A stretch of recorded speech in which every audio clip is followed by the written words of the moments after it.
샬롬, 하나님과 동행하는 새벽기도회 달라스 임마누엘 교회 권성철 목사입니다.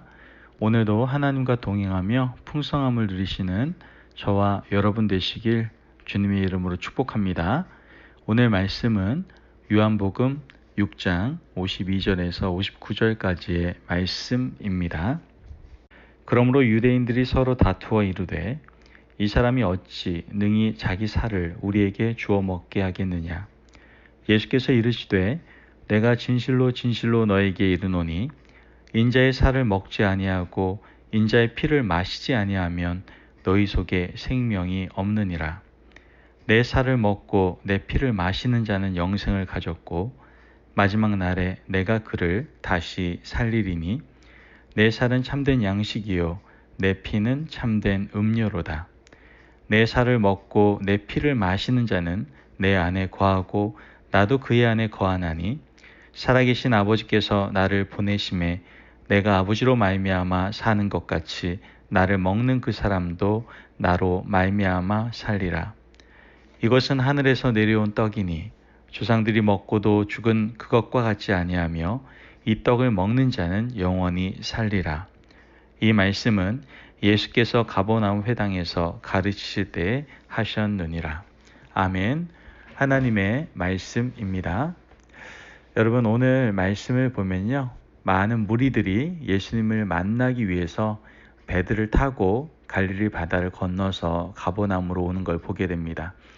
그런데 그렇게 어렵게 고생해서 예수님을 만나러 왔는데 예수님께서는 그들에게 좀 서운한 말씀을 하시죠. 오늘 본문의 장인 6장 26절에서 27절 말씀을 함께 보면 예수께서 대답하여 이르시되 내가 진실로 진실로 너희에게 이르노니 너희가 나를 찾는 것은 표적을 본 까닭이 아니요 떡을 먹고 배부른 까닭이로다.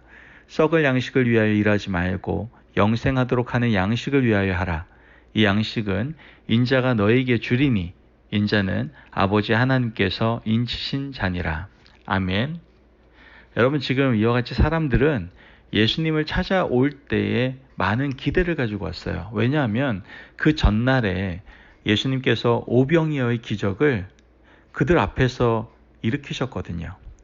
그들이 배가 고파서 굶주리고 있을 때 예수님은 보리떡 5개와 물고기 2마리를 가지고 축사를 하신 후에 그들에게 음식을 나눠주시지 않았습니까? 그리고 그곳에 있는 5,000명이나 되는 많은 사람들이, 아마 아이들과 여자까지 치면 더 많은 사람이 되겠죠? 그 어마어마한 사람들의 그 배를 부르게 했어요. 그리고 난 다음에도 12바구니나 남았다는 것이죠. 그들은 예수님께 아마 강한 인상을 받았을 거예요. 그리고 이렇게 생각했겠죠? 저분만 있으면 먹고 사는 것은 이제 문제가 되지 않겠구나. 이런 마음을 사람들은 갖게 되고 이 예수님을 왕으로 모셔야겠다라고 마음에 작정을 하게 되죠. 예수님이 그들의 마음을 모르실 리가 없잖아요. 예수님 우리의 중심을 다 아시는데요. 예수님은 그들의 마음을 아시고 산으로 혼자 가셔서 그들을 피하시는 걸 보게 됩니다. 그 다음날 사람들이 예수님을 다시 찾기 시작하죠. 그래서 결국 갈릴리 바다를 건너 예수님을 만나게 된 거예요. 그런데 예수님께서 그들에게 말씀을 하시잖아요. 너희가 나를 찾는 것은 표적을 본 까닭이 아니요 떡을 먹고 배부른 까닭이 아니냐, 이렇게 말씀을 하시면서 예수님께서 오병이어를 통해서 보여주시고자 했던 것은 육신적으로 배부른 삶을 위한 것이 아니라 영생을 얻는 양식이 무엇인지를 보여주시기 위한 표적이라고 말씀을 하신 것이죠. 그리고 예수님께서 영생에 필요한 양식을 그들에게 주실 것이라고 말씀을 하십니다. 자, 그렇다면 영생의 양식을 먹고 마시는 삶을 살아간다는 것은 도대체 어떤 것을 말하는 걸까요? 여러분, 예수님의 1차적인 관심은요, 이 세상에서 배부르게 사는 것이 아니었어요. 여러분, 우리 착각하시면 안 돼요. 그래도 하나님께서 우리가 먹고 사는 거에 걱정 없이 사는 거 좋아하시지 않을까요? 여러분, 예수님의 관심은 그것이 1차적인 건 아니라니까요. 예수님의 1차적인 관심은 사람들이 영생의 삶을 살아가는 거였어요. 오병이어의 표적을 보여주신 예수님께서는 사람들에게 말씀을 하시죠. 요한복음 6장 51절 말씀을 통해서 보면 나는 하늘에서 내려온 살아있는 떡이니 사람이 이 떡을 먹으면 영생하리라. 내가 줄 떡은 곧 세상의 생명을 위한 내 살이니라 하시니라. 아멘. 여러분, 예수님의 관심은 뭐에 있었어요? 사람들이 영생을 얻어 사는 것에 있다라고 분명히 성경은 얘기하고 있다라는 거예요. 예수님의 관심과는 달리 사람들의 주된 관심은 뭡니까? 이 세상에서 살아가는 나의 육신의 삶 아닙니까? 눈에 보이는 이 땅의 삶이 모두라고 생각하고 육신의 생명을 위해서 음식을 구하며 살아가게 되죠. 그렇기 때문에 오병이어의 기적을 맛본 사람들도 바로 그 이유로 예수님을 찾았던 것이죠. 그런데 예수님의 관심은 뭐에 있었어요? 영생이 있었단 말이죠. 이 땅에서의 삶뿐만 아니라 영원히 사는 방법을 사람들에게 알려주시고 싶으셨던 거예요. 그런데 영원한 생명은 이 땅의 음식을 배부르고 건강하게 잘 먹는다라고 해서 얻어지는 것이 아니잖아요. 영원한 생명을 얻기 위해서는 하나님께서 보내주시는 음식을 먹어야 한다라고 예수님께서는 말씀하고 계시는 것이죠. 그리고 그 음식이 바로 누구라는 거예요? 바로 예수님 자신이라고 말씀하고 계시다라는 거예요. 이것이 오병이어의 기적을 통해서 알려주시고자 하셨던 사실 표적입니다. 예수님께서는 요한복음 6장 53절의 말씀을 통해서 말씀하시죠.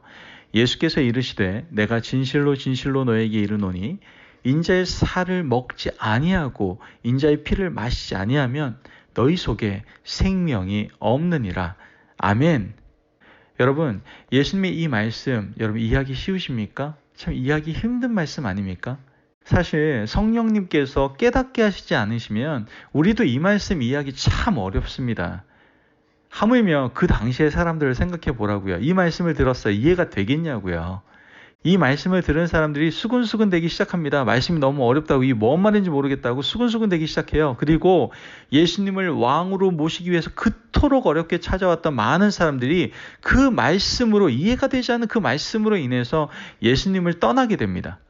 말도 안 되는 소리를 하고 있는 예수님께 더 이상 붙어 있을 필요가 없다라고 생각한 것이죠. 나의 살과 피를 먹고 마셔라. 그러면 영생을 얻을 것이다. 여러분, 이 말씀이 잘 이해가 되십니까? 예수님은 12제자들에게 묻습니다. 너희도 가려고 하느냐? 그랬더니 베드로가 뭐라고 말해요? 주여, 영생의 말씀이 주께 있사오니 우리가 누구에게로 가오리까? 이렇게 말하잖아요. 비록 예수님의 12제자도요. 예수님의 말씀을 잘 이해하지는 못했어요. 하지만 예수님의 말씀을 믿고서 그냥 예수님을 떠나지 않고 동행했던 것이죠. 여러분, 예수님의 제자로 끝까지 남는 사람을 보면요. 예수님의 말씀이 이해가 되어서 따르는 사람이 아니에요. 잘 이해가 되지 않아도 믿고서 따르는 그러한 사람이 예수님의 제자로 끝까지 남아 있었고 영생에 이르게 된 거예요. 예수님을 믿을 때 여러분 잘 이해되지 않고요. 믿어지지 않는 부분도 있을 수 있습니다. 그런데 너무 조급해하지 마세요. 영생의 말씀이 예수님께 있고 끝까지 믿고 견디는 그러한 분들에게는 영생의 축복이 임하게 될 줄을 믿습니다. 아멘. 여러분, 사람들이 예수님의 말씀을 어렵게 생각하며 이해하지 못했던 것은 영생에 이르지 못하게 하는 것이 무엇인지에 대한 이해 자체가 없었기 때문에 그래요. 여러분, 영생에 이르게 하지 못하는 그것이 무엇일까요? 사실 우리 믿음의 사람들은 알고 있잖아요. 그렇지 않습니까? 하나님께 나아가지 못하는 그 이유, 영생의 그 참된 기쁨을 누리지 못하는 그 이유, 우리는 알고 있습니다. 그러나 그때 그 사람들은, 당시의 사람들은 그거에 대한 이해가 없었다는 것이죠. 그렇습니다. 영생에 이르지 못하는 그 이해, 그것이 무엇입니까? 바로 우리의 죄 때문이죠. 사람의 죄 때문입니다. 여러분, 예수님은 사람들을 영생하지 못하도록 하는 것이 사람들의 죄인 것을 잘 알고 계셨잖아요. 그래서 죄의 문제가 해결되어야만 거룩하신 하나님과 함께 천국에서 영원히 살 수 있다는 것을 알고 계셨다는 것이죠. 그런데 사람들은 자신들의 죄의 심각성과 그 결과도 알지 못했고 그 죄로부터 어떻게 해결함을 받아야 할지도 몰랐다라는 거예요. 그런데 이미 예수님께서는 사람들의 죄의 문제를 어떻게 해결하시고 영생을 얻게 하실지를 다 알고 계셨다라는 것이죠.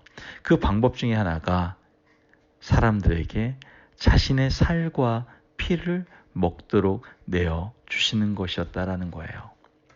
여러분, 예수님은 사람들의 죄의 문제를 해결하시기 위해서 사람들이 지어야 할 죄의 십자가를 대신 지셨잖아요. 그리고 그 죄의 십자가를 지시고 예수님께서 우리 대신 십자가에서 살이 찢기시고 피를 흘리셔서 죄의 값을 대신 치러주신 것을 우리는 알지 않습니까? 그래서 우리는 예수님의 십자가의 대속으로 인해서 죄의 문제가 해결함을 받고 하나님 나라에서 주님과 영원히 살게 되었다라는 것이죠. 믿으십니까? 아멘. 이거 믿으셔야 돼요. 그래야 우리가 구원의 기쁨을 누릴 수 있어요. 영생의 기쁨을 누릴 수 있다는 것이죠. 이사야서 53장 5절에서 6절 말씀을 보면 이사야 선지자는 예수 그리스도의 십자가의 사건이 무엇을 의미하는지 이미 예언하고 있잖아요.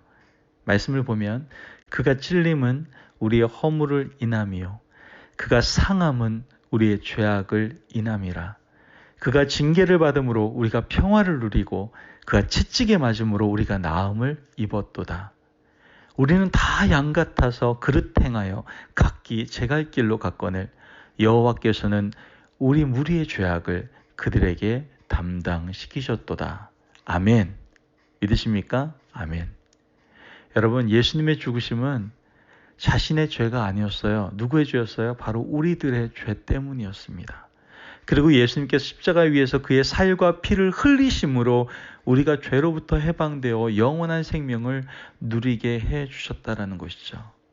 그러므로 여러분, 영생의 양식을 우리가 먹고 마심으로 늘 예수님 안에 거하며 그분과 동행함으로 죄로부터 자유해져 영원한 생명을 누리며 살아갈 수 있는 저와 여러분들이 되셔야 될 줄을 믿습니다. 아멘. 기도하겠습니다. 사랑이 많으신 하나님 감사합니다. 오늘도 우리에게 귀한 말씀을 주시고 우리가 이 땅을 살아가면서 무엇을 반드시 먹고 마셔야 되는지를 깨닫게 하시니 감사합니다. 하나님, 우리가 예수 그리스도의 살과 피를 먹고 마심으로 늘 살아갈 수 있도록 도와주시옵소서. 아멘. 주님, 우리가 온전히 영생의 양식, 그것을 먹고 마심으로 늘 예수님 안에 거하고 그분과 동행하고 그로 말미암아 죄로부터 자유해져 늘 영원한 생명의 기쁨을 누리며 살아갈 수 있는 저희들 될 수 있도록 주님 축복하여 주옵소서. 감사하며 예수님의 이름으로 기도합니다. 아멘. 오늘도 하나님과 동행하며 풍성함을 누리시는 저와 여러분 되시길 축복합니다. 여러분, 우리가 반드시 이 땅을 살아가면서 먹고 마셔야 될 것이 있어요. 그것은 무엇입니까? 예수 그리스도의 살과 피입니다. 그 영생의 양식을 먹고 마심으로 여러분 늘 예수님 안에 거하시고 동행하시고 그로 말미암아 죄로부터 자유해져 영원한 생명을 늘 경험하며 누리며 그 기쁨 속에 살아가시는 저와 여러분 되시길 축복합니다. 말씀 안에 승리하십시오.